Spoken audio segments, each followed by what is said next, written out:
இப்போ விஜய் பார்த்தீங்கன்னா, ரீசென்ட்டா திருச்செந்தூர் போயிருந்தாரு. ஷீரடி சாய்பாபா கோயிலுக்கு போயிருந்தாரு. ம். ஸோ எலக்ஷனுக்கு முடிச்சுட்டு இந்த மாரி போறதுக்கு, முன்னாடியே போயிருந்தாருன்னா, இந்துக்கள் ஓட்டெல்லாம் இல்ல, கொஞ்சம் நான் ஒரே கிடைச்சிருக்குமா? ஒரு கேள்வி கேட்கிறேன். திருச்செந்தூருக்கு எங்க போய் லேண்ட் ஆனாரு முதல்ல? மதுரை மதுரை பக்கம் எந்த கோயில் இருக்கு முதல்ல? மீனாட்சி அம்மன் கோவில். படை வீட்ல எந்த கோயில் இருக்கு?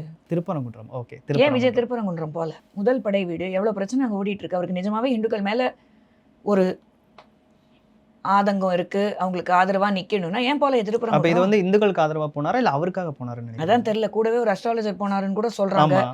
எது உண்மை எது பொய்ன்னு எனக்கு தெரியாதுப்பா. நானாப்பா விஜய்க்கு அட்வைஸ் குடுத்துன்னு இருக்கேன். இல்ல வெளியில இருந்து பார்க்கும்போது நான் உங்களோட கேட்கிற பார்வை. கேள்வி, உங்களுக்கு நிஜமாவே ஹிந்துக்களுக்கு ஆதரவு குடுக்கணும்னா முதல்ல நீங்க திருப்பரங்குன்றம்ல போயிருக்கணும். இப்ப வரைக்கும் போலீங்களே.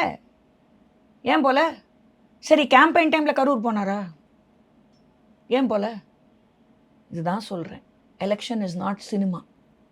சர்க்கார் படம் கிடையாதுன்னு அதுக்கு தான் முதல்லயே சொன்னது. ஓகே. இப்ப ஷீரடி சாய்பாபா கோயிலுக்கும் போயிருக்காரு. அதெல்லாம் இனி அவர் அடுத்து ஏதாவது கோயிலுக்கு போவாரா? தெரியலீங்களே. எலெக்ஷனுக்கு முன்னாடி சர்ச்சு, எலெக்ஷனுக்கு அப்புறம் கோயிலு, ரிசல்ட் வந்த அப்புறம் மாஸ்க்கு, அப்புறம் குருத்வாராவா தெரியலீங்களே.